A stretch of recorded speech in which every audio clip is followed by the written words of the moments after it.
Let me tell you why self-employed homebuyers always get frustrated when trying to buy a home. Now, what happens? CEOs, entrepreneurs, business owners, everyone that's self-employed, they make all this money in their head in revenue, but of course they have an accountant or a CPA, and they write off all their expenses, and the net profit that they show to the IRS, that's what the lender then uses to qualify them, and they never qualify. But what if I told you that there's a world where we don't need to look at any of the tax returns, none of the pay stubs, none of the W-2s? There's actually 3 really cool programs to help qualify self-employed buyers to buy houses without looking at any of that stuff that's not even necessary. Now, the first program, the bank statement program, what we do is we look at the last 12 months of the business bank statements typically, and we say, hey, potential home buyer, what percent do you own of that business?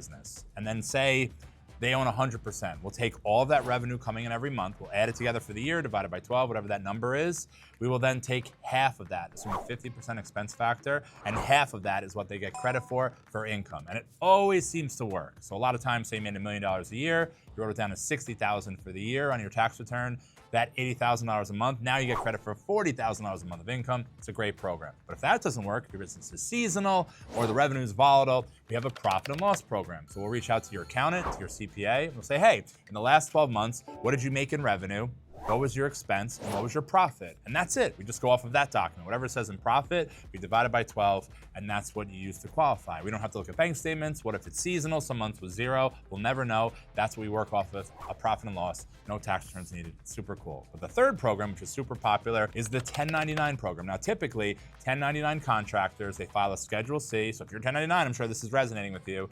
And that, $250,000 a year in revenue on your 1099, you write it down with your accountant to $30,000 or $40,000 for the year after expenses. And you don't qualify. Fact.